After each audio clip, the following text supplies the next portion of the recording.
here. It's an honor to be here today. We're very excited to be meeting Jarboe, true friends on site up here. And this is the second Riley I get to debate in front of today, so I'm also excited for that. Joe and I think we have a pretty interesting case. We came up with it just this past week in preparation for NADS.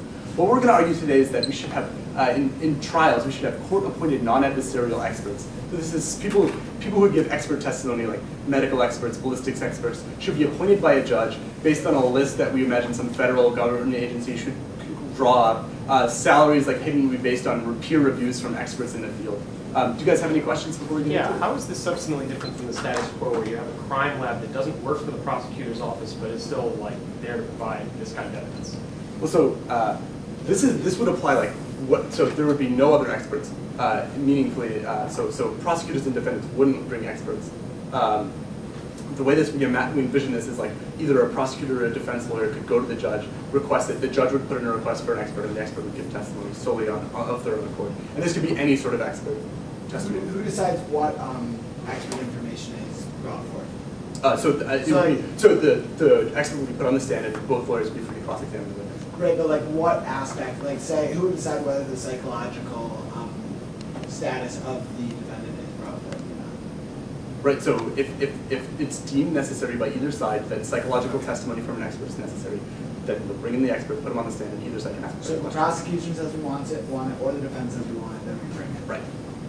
Okay, and then what about like competing theories? What if they both need a different kind of psychologist? Oh, so you don't put in requests for like a psychologist who believes a particular thing. You just say we want a psychologist. Okay. All right. And the requests are never, the requests are never denied. If the defense asks for it, you got it. And if the prosecution asks pretty for much. it, There might be some like really nitpicky cases where you might want to deny it if it's like the 17th one, but like, yeah, basically, yeah. So they don't even have to provide any probative value. You just have to ask for like one.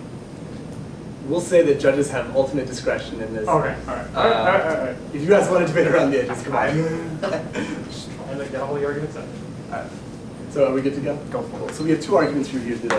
The first is that this is going to lead to more accurate verdicts. And I think the question we want to ask first is the adversarial system appropriate for judging competing expert claims? So why do we think the adversarial system is good in the legal system in general? Well, so this is the sort of theory behind a debate round, right? So we get two sides together who are pretty smart. They argue their case the best we can. Then we have an impartial third-party arbiter who decides which side is correct.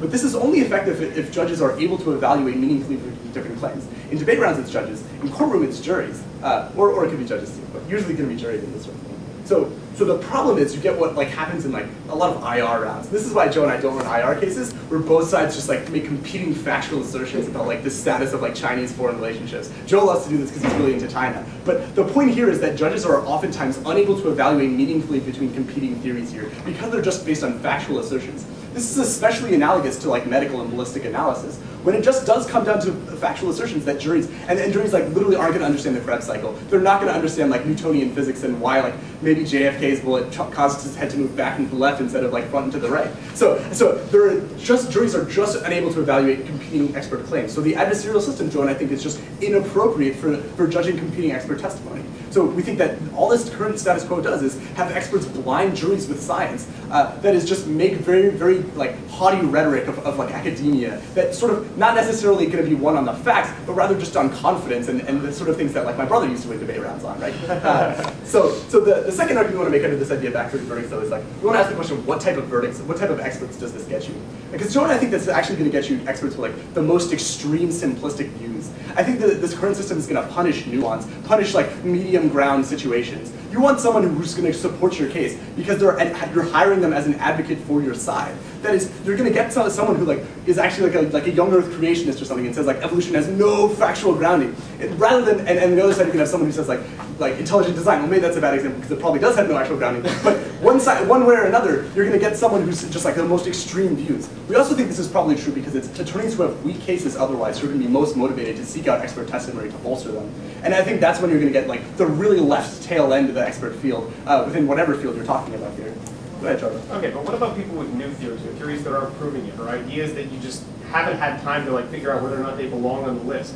If someone's evidence is absolutely critical to proving that, say, a person was criminally insane at the time they committed a crime, but their theory isn't generally out there in the ether, how do you get them in front of the court? We don't, and we're perfectly fine with fighting that hard. If there's a theory that's like fringe and exciting, maybe string theory, but is not accepted by the scientific community writ large, we don't want juries making that decision. If the scientific community can't evaluate the differences between string theory and Einsteinian, what is that word? I don't know. And Einstein's theory of relativity, then they're certainly not going to be able to evaluate any difference here in like sort of fringe views. I think what's much more likely is if you get someone there to get someone like string theory proves that this person did not shoot someone, juries might actually believe that, even though it's probably just a ridiculous claim. All right. So all right. Moving back to the argument of what type of experts do you get, I think there's a problem when experts are going to feel psychologically beholden to whoever calls them. This is true. So we think that experts are generally academics. They have some sort of precepts of honesty. We're going to assume that they're in general good actors, or for most part. I think that you still feel psychologically beholden in your testimony to provide a particular viewpoint, even if you yourself think it's like a complex issue. I think this is just simply because you're placed in the role of an advocate. And this is sort of like a weird psychological argument we use for Zimbardo prison experiment argument, that you cede your rationality when you're placed in another role and you adopt the persona of that role. I think when experts are placed into the role of an expert, they might go override even their own opinions. But the next thing under this we tell you is that this is a difficult ethical position for experts to be in. So we think it's entirely possible that experts who have a lot of concern for ethical issues either won't be chosen or won't be willing to testify. So it might be a little more likely that you're going to get people who are sort of in the shady end of the academic pool.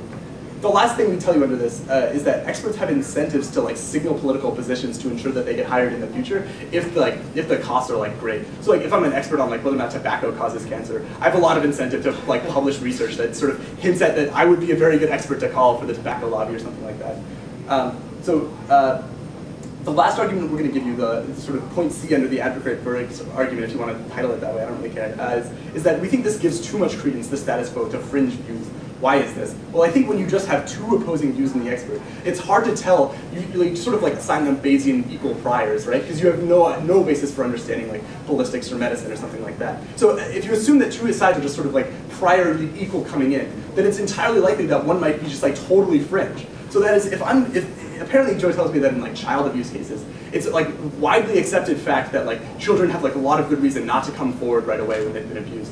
But apparently there are some psychologists who are just very, very, very seriously saying, well, get up on the stand and say no, children will come forward immediately if they're abused. The problem is if you have one expert testifying one thing and one expert testifying another thing, if I'm just a jury member, I have no way of knowing that the scientific community writ large gives almost no credence to one particular theory or another. And one can make an argument nobody else in the scientific community believes this, but I think that's really hard to persuade the jury of this. I think that, and I'll take you in a second, Jarboe, that when you see lists posted online of the following scientists have problems with evolution, then people actually give some credence to that and they think there's still some controversy about evolution or climate change or whatever, pick your own issue. But really, there's almost absolute consensus within the scientific community. Go ahead, Jarboe. If this problem is so terrible and people are just so swayed by experts, then why is your system any better? Because if presumably people are just going to defer whatever the expert says, and no matter what a prosecutor asks, they're just going to defer to that, don't you exacerbate that problem by having only one expert? So you only get a benefit by having two experts if we can meaningfully differentiate between the two experts. What we also tell you is that the one expert you get is going to be better than either of the two experts you get on their side of the house.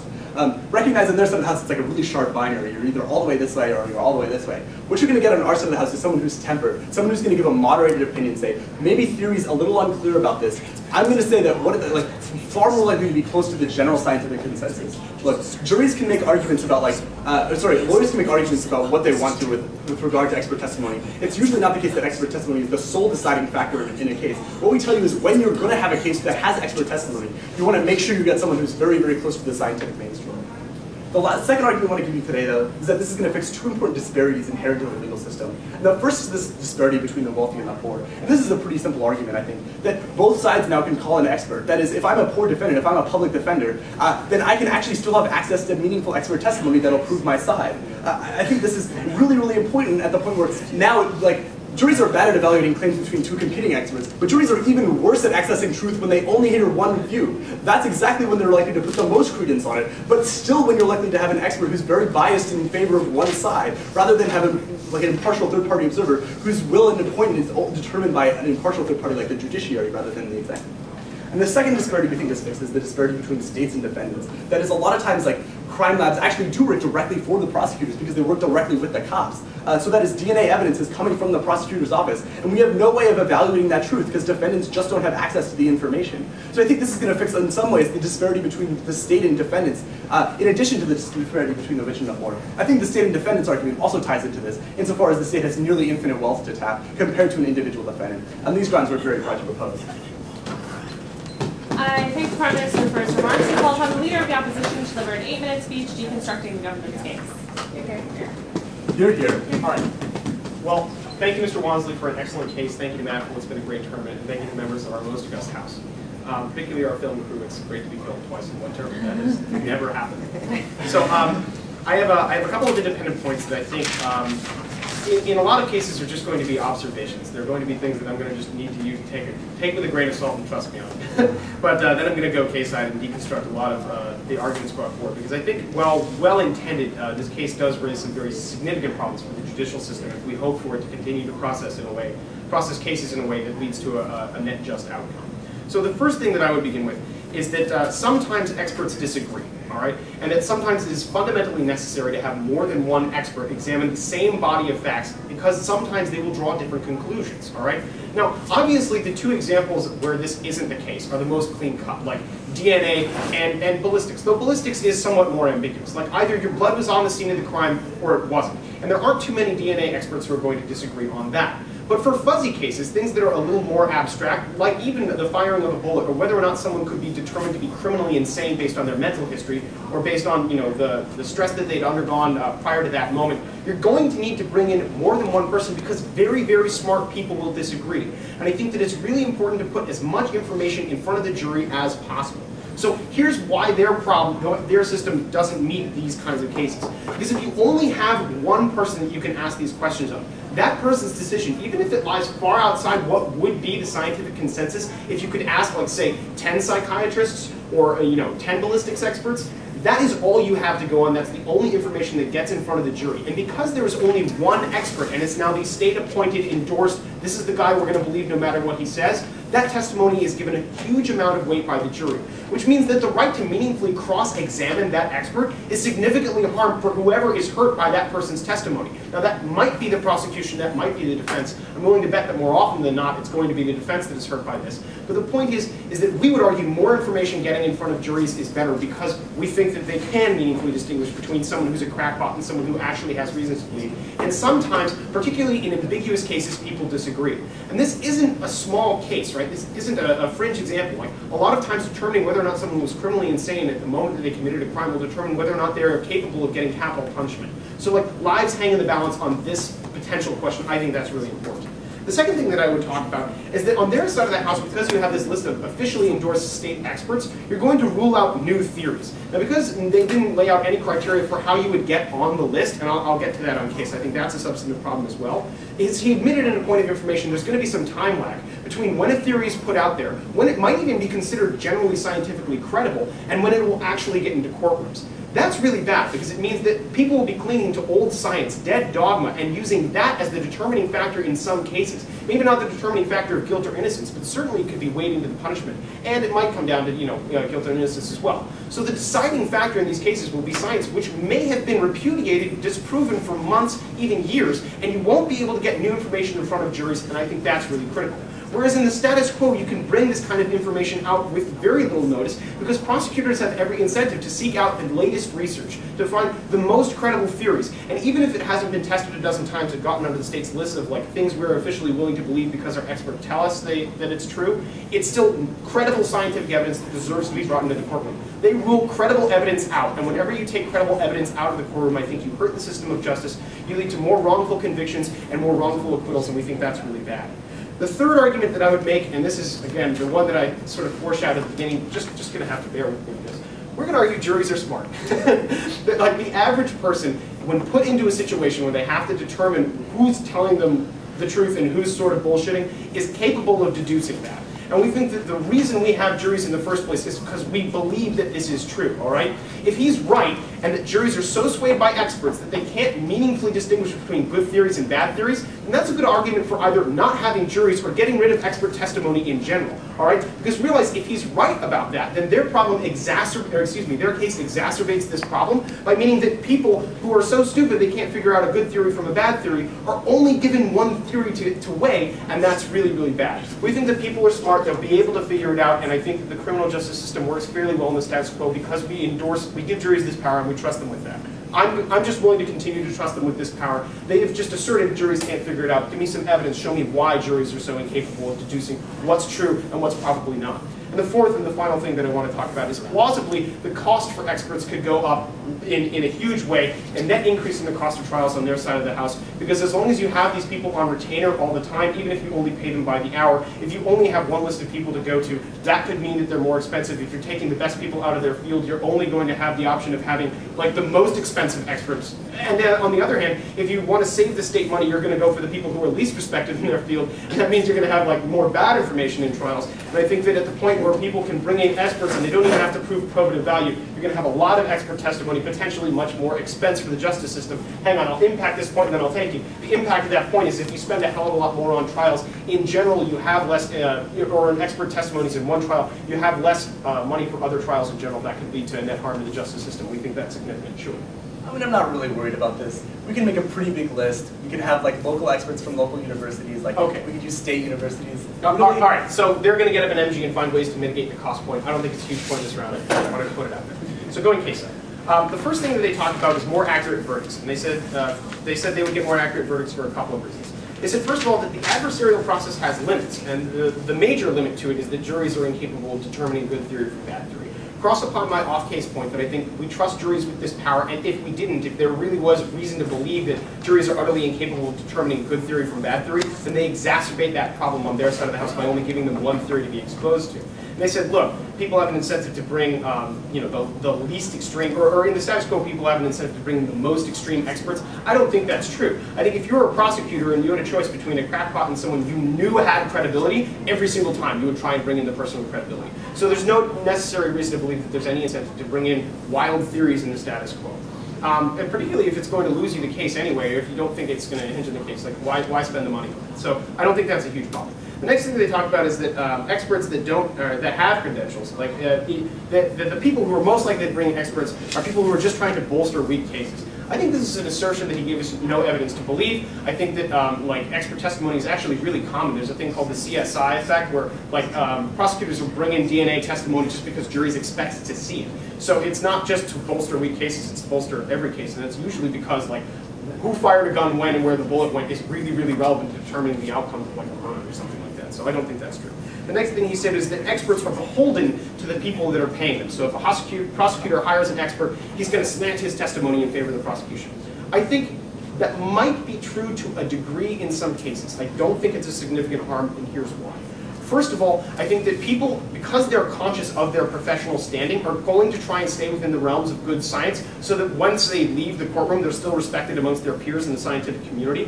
Second, I think that just because they're being paid by the prosecutor's office doesn't mean they're willing to compromise their research, because the short-term amount of money they make by being an expert is a hell of a lot less interesting to them than the money they can make by being a credible scientist. Third, we have perjury protection, so if someone really is stretching the truth and like lying under oath, we can prosecute them for that. And fourth, juries, and this is the most important thing, juries know this. Because if you're an expert witness for the state, nobody knows who pays your salary. If you're an expert witness for the prosecution, that means that they know every word that comes out of your mouth has been at least groomed by the prosecutor because he thinks it's going to help your case. So even if he's right about experts being beholden, that doesn't matter because juries are aware of that when these experts come before the court.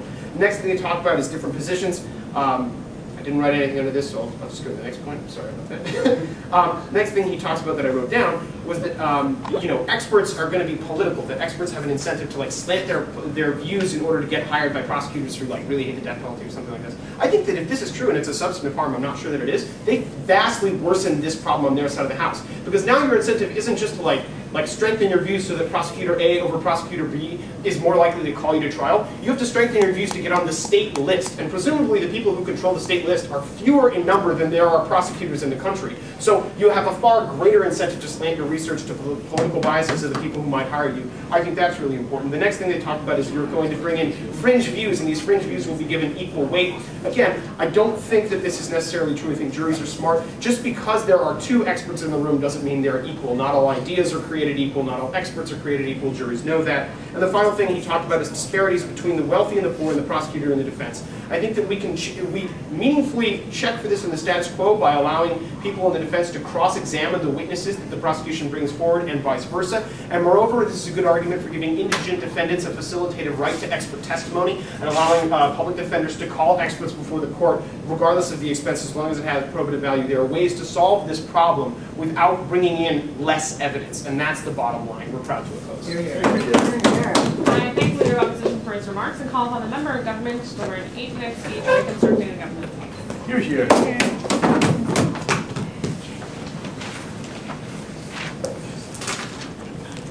Thank you, Madam Chief, and of course, many members of the audience. I hope this is an interesting round for you. I think that was a great brought a lot of interesting issues. I'd like to get into those. Let's look at his first argument why sometimes experts disagree. And absolutely that's true. We'll recognize that sometimes there's points where experts have different opinions. But the problem is, we say that juries can't meaningfully evaluate these sorts of differences, right? When there are issues of sort of scientific contention, I know I certainly can't evaluate those distinctions. It's not that juries are stupid, right? I'm sure they're very smart. I'm sure they're very well-meaning. But even like a college student can't actually meaningfully evaluate these sorts of distinctions, can't actually meaningfully evaluate these sorts of differences. Moreover, they actually block scientists from juries, right? Because they don't want people who can meaningfully evaluate these sorts of distinctions. And so I think it's actually very fair to say that juries won't be able to sort of evaluate the differences. So then what's the alternative here? On our side of the house, we have sort of a scientific community, choose these experts so they know that these experts represent the overall community. So we know they're at least more to the mainstream. On their side of the house, when there's a disagreement, it's very possible that you have some extreme expert advocating the wrong side of this disagreement. Moreover, we say that in our side of the house, because it's non-adversarial, experts are more likely to give the nuance of the issue, right? Because they no longer feel beholden to the prosecution, because they no longer have the sort of difficult position of the advocate, because that no longer exists, they're more likely to explore the actual nuance of the issue, which means that if there is disagreement, they can explain it to a jury instead of just advocating one view. Not right now, actually. Let's go to their second argument. The second argument is sort of a mixture of the first, talks about new theories. I think this process can actually happen really quickly. If these new theories are accepted within the mainstream scientific community, then they can actually be brought, experts will believe in them, right? But if they're so fringe, if they're so radical that mainstream scientists are not believing in them, I'm not sure we should introduce them into the courtroom, especially because juries won't be able to meaningfully evaluate their newness, meaningfully evaluate just how radical they are, right? If it's a new theory and it's good, then the rest of the scientific community will also believe in it. I don't think there's this huge lag that he talks about. Let's go to his third argument. He talks about why juries are smart. Absolutely. I'm not going to just trash juries here. That's not my point here. They're smart, they're well-meaning, they're doing a good service for society. But our point is, even if you're smart, you might not be able to evaluate scientific distinctions between an issue, right? Psychological nuances, things like that. They just can't meaningfully evaluate these things. So when you have two experts offering contrasting views, I don't know that one expert represents the mainstream scientific community and the other is only a fringe idea. I don't really know how to evaluate that. Sure. Okay, if you're an expert witness and you represent the fringe, and I'm the prosecutor and your testimony hurt my case, can't I say how many scientists agree with you? Like, would you consider yourself inside the scientific mainstream?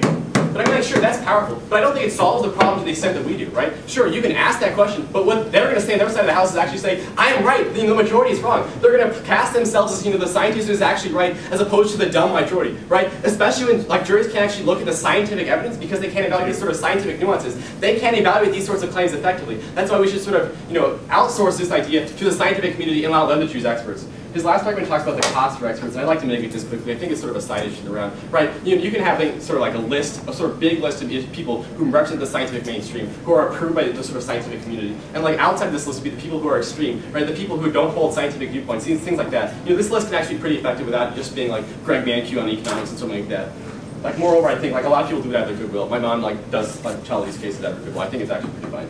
Let's go to the first argument of the upside of the case. It talks about more accurate verdicts. I think this is pretty critical.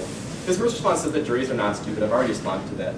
And so the problem is, like, when you have two competing factual assertions, this happens in debate all the time. And good debaters are very good at lying. Why? Because judges don't really know what's going on, right? They can't, like, look in an almanac and be like, oh, this is actually true. They can't look in the most recent economists, and hopefully judges know about this. But a lot of times, you get caught where debaters are just straight up lying. Sure. Okay, if I'm a debater and I lie around and someone does look it up in an almanac, then my credibility is shot for the rest of the tournament. Similarly, wouldn't you agree that experts who lie or stretch the truth or give bad testimony are going to be trashed in the scientific community? Don't they have every incentive to stay within their resurreach on the stand? I'll actually respond to that later. But I think lying debaters do really well on the circuit. Reference this book. But I'll respond to that specific argument later.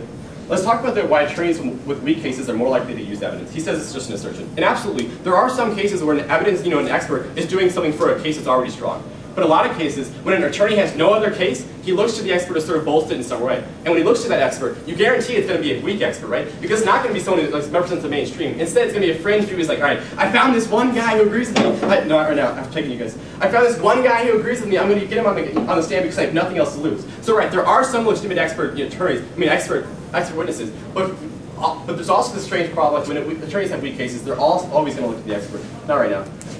We told you that like these experts are sort of psychologically beholden to lawyers, and I think it's actually really critical. You've been called and paid by the lawyer who wants you to represent them.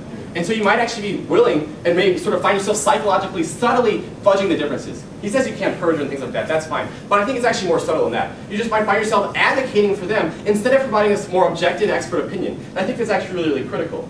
He says like there's a problem with your own professional reputation. My first response is that the way their system occurs, there is a huge incentive for professional experts. This happens a lot where experts just make money off of being experts and doing nothing else. And so if your professional reputation is just giving really weird fringe views in court, you actually can improve your reputation and get more funds through being a professional expert. But second of all, I don't think the scientific community is evaluating every single case, right? And unless you're some huge guy, if you're just sort of a regular scientist, it's very easy for you to sort of give a viewpoint without that directly contradicting your research. But third, I tell you, it's not always something that's absolute fact. It's more subtle. It's more how you're phrasing things. The sort of specific wording you use, how you sort of give credence to other competing views. Because that's true, I don't think it's the case that it's going to destroy our research. Instead, I think it's just going to subtly influence the jury in one way or the other, which we think is bad, right? Because juries can't meaningfully evaluate these sorts of scientific distinctions, and so it's always going to be stuff based off of sort of confidence or charisma. Why do lying debaters win all the time? Because they're really, really confident, and because they have really good rhetoric. Why will lying scientists win all the time? Because they're really, really confident and they give really, really good rhetoric. I think that happens very obviously in debate grounds all the time, and I think it'll happen here as well. Let's talk about giving too much credence to fringe views. He says that juries are smart, and and they'll be able to figure this out.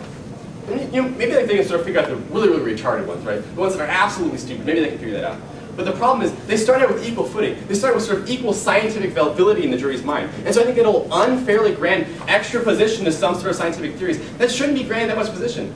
The example Wansley gave you is that a lot of times in child abuse cases, most experts agree that those who are abused can come out much later after the incident and say they've been abused. But it just takes one psychologist to say, actually, unless they admit it right afterwards, they haven't really been abused. It just takes one of those opinions to actually subtly influence the jury in terrible ways that affect meaningful people's lives. Sure, not right now, actually. The next thing says, we worsen the problem because you only get one expert. The problem is, these experts are chosen by a community of experts, right? By the sort of scientific community, and so we know that their views are consistent with the scientific mainstream. Instead, on their side of the house, attorneys and also experts have an incentive to go to the extreme, to go to those who most absolutely support their position and are most willing to ignore the nuance of the issue. Because that's true, on their side of the house, they're going to get much less nuanced analysis, much less truth, and instead just sort of strange scientific blinding sold to the jury. I think that's absolutely bad. Let's go to the second argument that talks about disparities. His first argument says that you can cross-examine witnesses and this can solve the problem.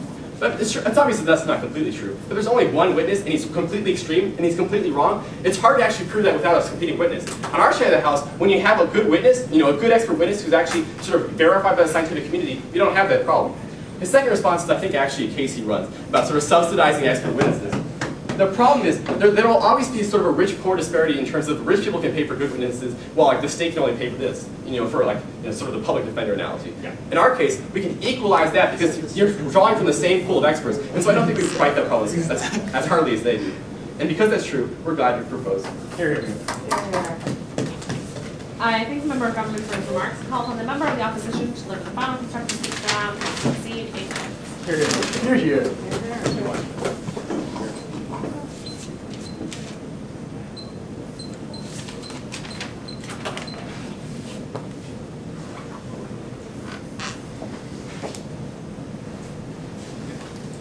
Thank you very much, Madam Speaker. I'm basically going to give my philosophy through Brendan's first main point because I think it actually wins us the case right up front. So I'm going to spend a little bit of time on this. He says there are two types of expert testimony, one that everyone will agree on and one that a lot of people disagree on. And both are really important in a lot of court cases. Let's think about the first, DNA evidence. Everyone will agree on it. Maybe one side will bring it up, maybe the other will too, and it's not really going to be a big deal either way, or you get a lot of the same information. But let's talk about the other one, where experts clearly can disagree on an issue, right? So child psychology, or I don't know about child psychology, but just psychology in general, right? There's a lot of debating issues about when a person is mentally capable of making a decision, what's a rational decision, when somebody is mentally retarded, so you can count that as a murder crime, or whether you have to count it as manslaughter or something like that. There's lots of competing viewpoints on these issues, right? So when we have a competing viewpoint, what's the best thing to do?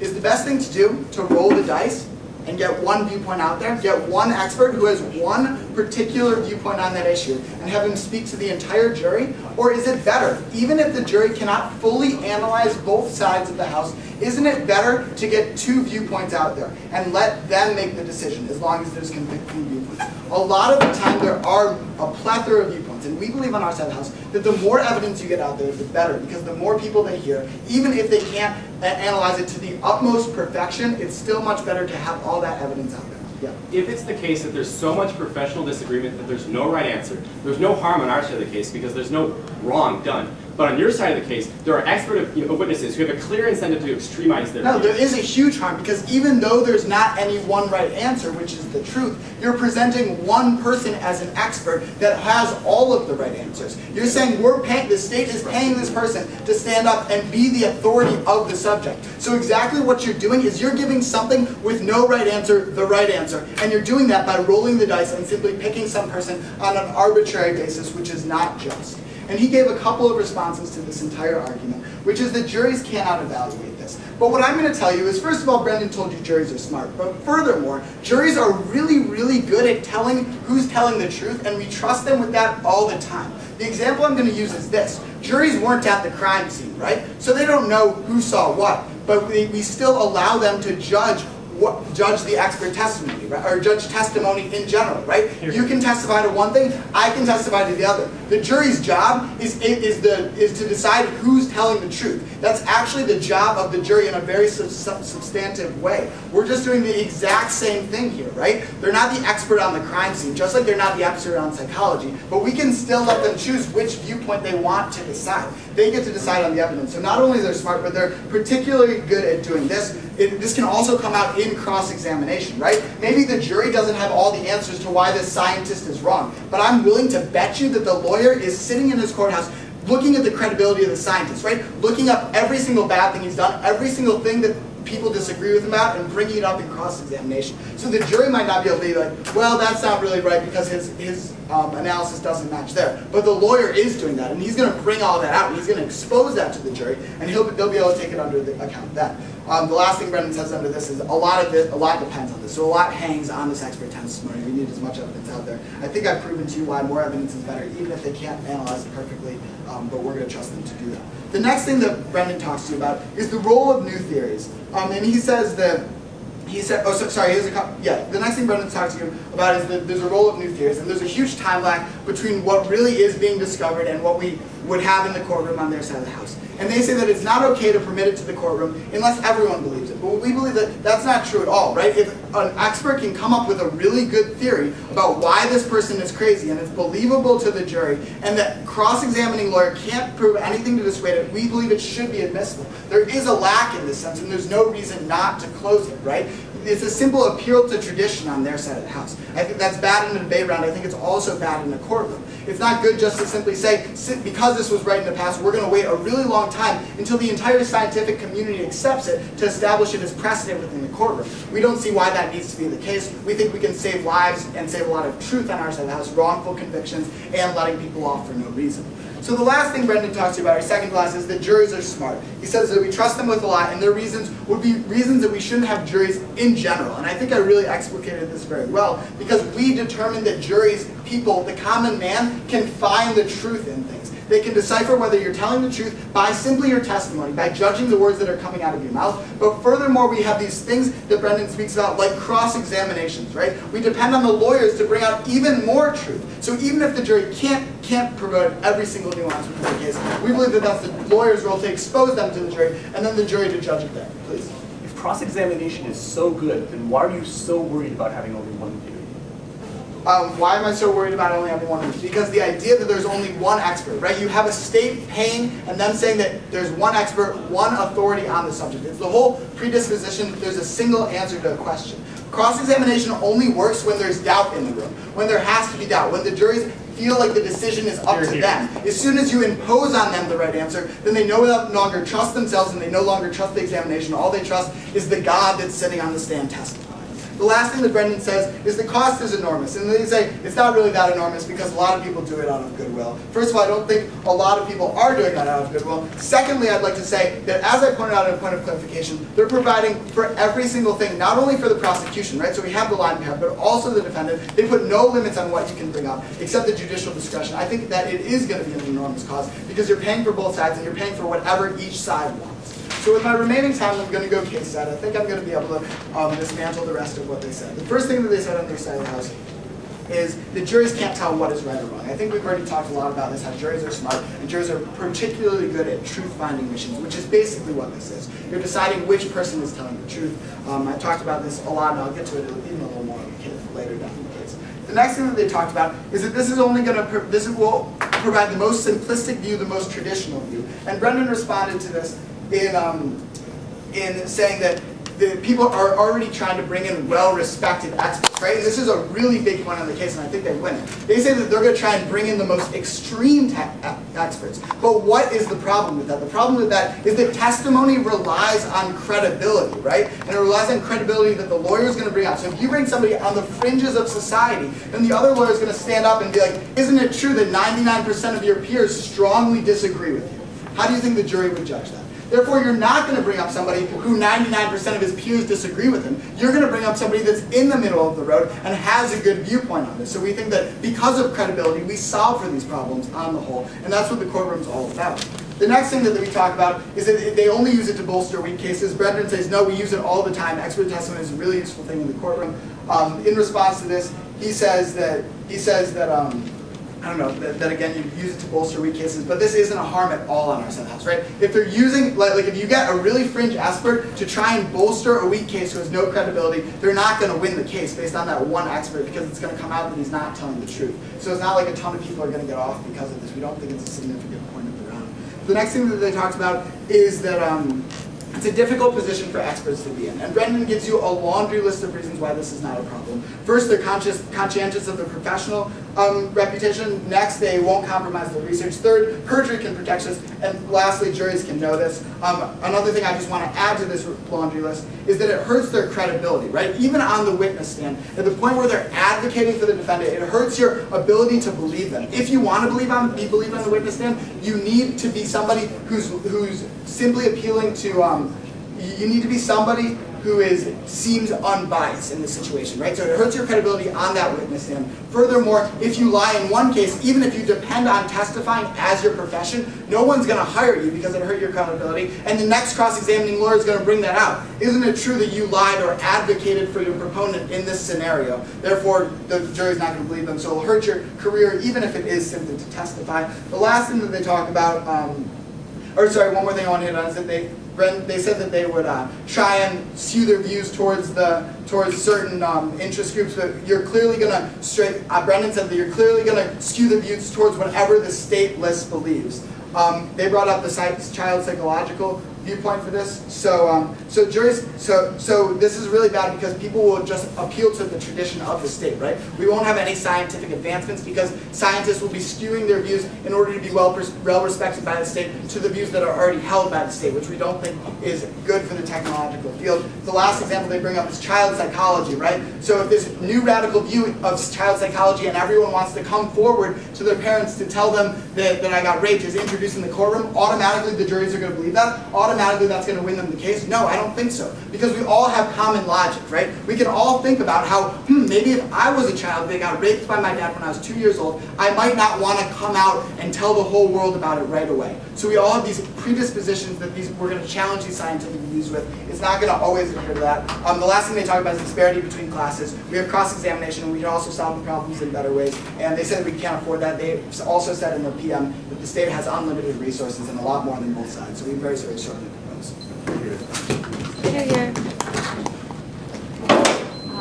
I thank the member of the opposition for his remarks and recall the leader of the opposition to deliver the first rebuttal speech of the round, not to exceed 4 minutes. You're here.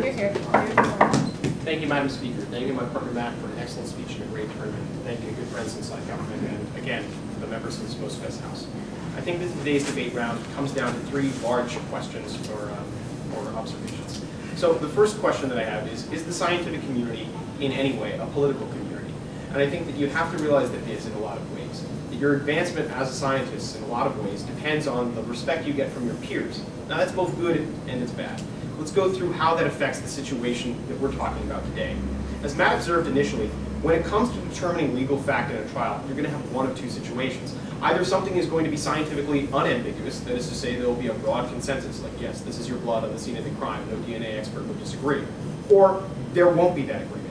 In a case where something is contentious, we think that it is clearly better to get people from different ends of the scientific spectrum, like people who would have different competing theories on what constitutes legal insanity, or what kind of threshold is necessary for a child to repress a memory. Those kinds of ideas are not necessarily going to be embedded in one person. Because a lot of times advancing in the scientific community means advancing just one theory or one side of a theory. So the state-appointed expert isn't necessarily guaranteed to give a detailed view of the nuance of the dispute. We think that's really meaningful. The next thing that we talked about in terms of scientific community being political community is the emergence of new theories. And we said, look, as long as you have an approval list, there's going to be a lag time between when something gets scientific credibility and when you allow it into the courtroom. That means in the meantime, you're denying good evidence access, you're denying jury access to good scientific evidence, and that's really, really terrible. And he says, the member of the government said, well, I don't agree. All right, well, here's a great example. Just 2 weeks ago, they discovered a gene that has a massive, massive link to schizophrenia. So someone with no family history of schizophrenia, but who tested positive for this gene, might have had a psychotic episode, and that might have had might be really, really relevant in the course of a murder trial. Right? If the state-appointed expert says, well, without a family history of schizophrenia, I mean, there's just no reason for me to believe that this person had a psychotic episode, and the defense lawyer can't bring the new evidence in front because his expert, the geneticist who figured this out, isn't on the list, that means that his client is out of luck, despite the fact he very well may be innocent. And we think that that's really, really bad. I mean, obviously, who gets on the list is a political decision, and allowing politicians or bureaucrats or even the scientific community to determine who is good enough to go in front of a courtroom is a worse alternative than allowing the prosecutors and the defense to just have at it and let the jury figure out who's telling the truth and who needs to be doubted. The final thing that we talked about was the danger of fringe views. And the nightmare scenario painted by the government is that there is this underclass of wandering madmen in wizard hats who make their living as expert witnesses in show trials. And their entire way of life is based on lying about things that are scientifically dubious. And we need to find a way to keep these people out of the courtroom. First of all, I don't think that this is a legitimate harm, because if there were such a person and he came in front of a jury, you'd be able to figure out pretty quickly that he was such a wandering madman. His wizard hat would probably be a tip-off. And moreover, the experts being beholden to the people that employ them, if that is really the bias, if it's not the obvious hyperbole I was just engaging in, if it's just the issue of bias about who they're beholden to because who cuts their paycheck, that's a problem that they vastly exacerbate on their side of the house, because there's only one witness, there's only one paycheck, and that means that the political incentive to get yourself in front of a trial and slant your research to accomplish that goal is far greater on their side of the house. The second question that I think is important is how persuasive are experts? We said that experts are fairly persuasive in a lot of cases. Like if someone with a degree tells me something is true, I'm inclined to believe it, right? But juries are pretty clever. And juries are pretty clever because they are given the option of seeing different people who also have degrees and who also compete with that person. And remember, I think every prosecutor and every defense lawyer has every incentive to take the most credible theory, or at least the most credible person they can find when they're bringing their scientific expert in front. And not only in front of the jury, and not only that, because of the absence of scientific consensus on some of these things, their case seems to be a good argument for simply letting scientists determine legal fact as opposed to juries, right? If something is so complicated that the average person can never figure it out, why don't we just have a group of scientists say, is the person innocent or guilty, but by the way, he definitely fired the gun and you can't even disagree with that. And finally, we said you have cross-examination, and cross-examination only meaningfully works if, in addition to discrediting one witness, you can bring forward another. That's why cross-examination of just one state witness isn't good enough. So the final point, because I'm out of time, I'll end it on this, is sort of a philosophical question. I think that's what's at the heart of today's debate case, is what's the best way to arrive at the truth, the right answer? On our side of the house, we say that don't just trust the dead dogma of the state-appointed witness. Allow competition. Allow different views to have their way, and allow reasonable juries in each situation to decide what they think is true and what they think is false. We think competition is a better way to arrive at truth than just handing someone an answer, and for that reason, we're proud to oppose. I take leader of the opposition and recall the Prime Minister to his final speech of the round of 5 minutes. Thank you, Madam Speaker. I think it's been a fantastic round. I think courts and juries face easy cases and hard cases, and that's how I'm going to structure this last speech. I want to talk first about hard cases. I think these guys are really worried that we're going to get only one view in hard cases. And I think this is where Jarboe gets his rhetoric, like, if it's so simple, why don't we just let scientists determine the facts? So if everything they say about how lawyers are really savvy with cross-examination, I have no idea why they're worried about getting one view. But moreover, here's the important argument, and here's the argument Joe and I have been making since the beginning. Our experts have incentives to recognize the nuance of the situation. They have the incentive to include new theories, yes, that they will know about because they're experts in the field, because they're beholden solely to subject matter expert committees. Whereas on their side of the house, the experts are beholden to either prosecutors or savvy corporate defense lawyers who can afford to buy out experts. Or not necessarily buy out experts as in bribe, but to find the one expert who honestly believes that they're right. The one expert who honestly believes that tobacco doesn't cause cancer. So look, if you're worried about getting nuance, then our side is the only side that ever presents any nuance. Because on their side of the house, nuance is punished. Why is this? Because all right, what are juries swayed by? Maybe juries are swayed by scientific truth. That's one view. I think juries are swayed by a lot more things. Juries are swayed by appeals to emotion, appeals to ethos, appeals to things other than the objective scientific truth because they just don't know it. Because they just don't know the history of the field. They don't know the technicalities of like the Krebs cycle in medicine or like Newtonian physics within ballistics. Or like the massive history of cases within psychology. Look, I have no idea why we wouldn't get nuance on our side of the house when the expert we bring forward is neither beholden to the prosecution nor the defense. They have no incentive to hide any nuance. So anytime a prosecutor comes up and cross-examines them and says, is there controversy about this in the field, they have every incentive to say yes, whereas on their side of the house, they have every incentive to say no. Here's the next argument that we thought was really important. These guys consistently told us that juries are good at telling who's lying, but I think this misconstrues our case. Joe and I never got up here and told you that experts are going to lie. We think experts are going to believe their theories. We think they're just wrong.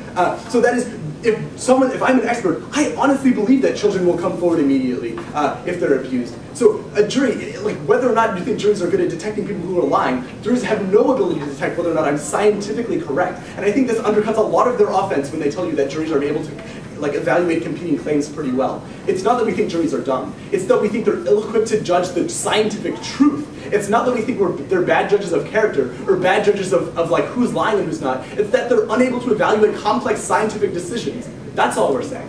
Look, when it comes down to a matter of scientific truth, juries won't be able to evaluate that. They can evaluate who's lying and who's not. Here's the thing. I think the only other thing they have on their side of the house is this idea that like people lose credibility, but I thought Joe had two smackdown responses. One where Joe told you this isn't like Manchu getting up there and saying communism works. These are much lower scale, so this idea of academic credibility is a little silly.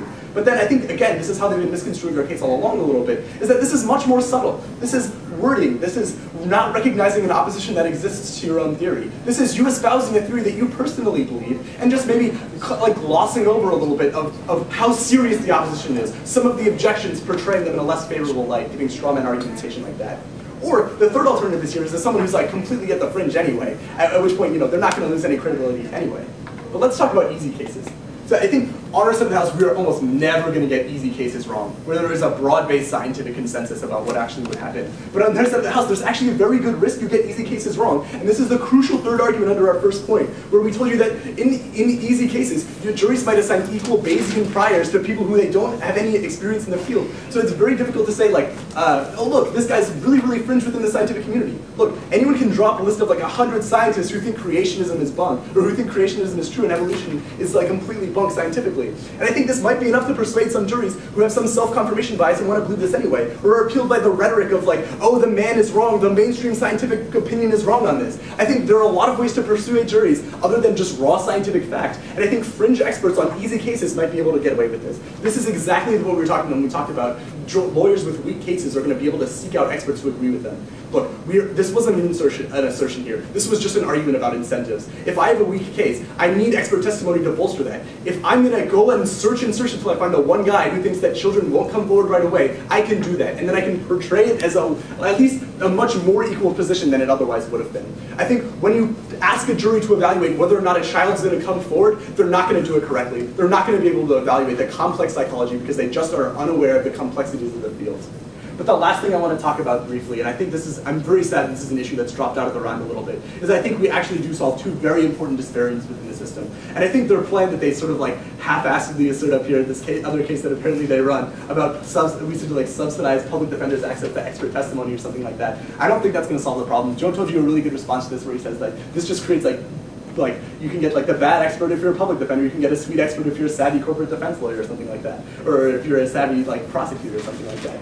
I don't think there's a really good way to solve the disparity within the system as it is. Especially this is important because as they tell us, the CSI effect is alive and well, and juries depend a lot on expert testimony. A lot of cases are determined by expert testimony, which makes it all the more important. As we told you, juries are unable, it's difficult for juries to evaluate two different competing claims, but they're even worse at accessing truth when they only get one view that's on the fringe. When you get one view that's beholden to the prosecutor, beholden to savvy corporate defense lawyers. We're very proud to report.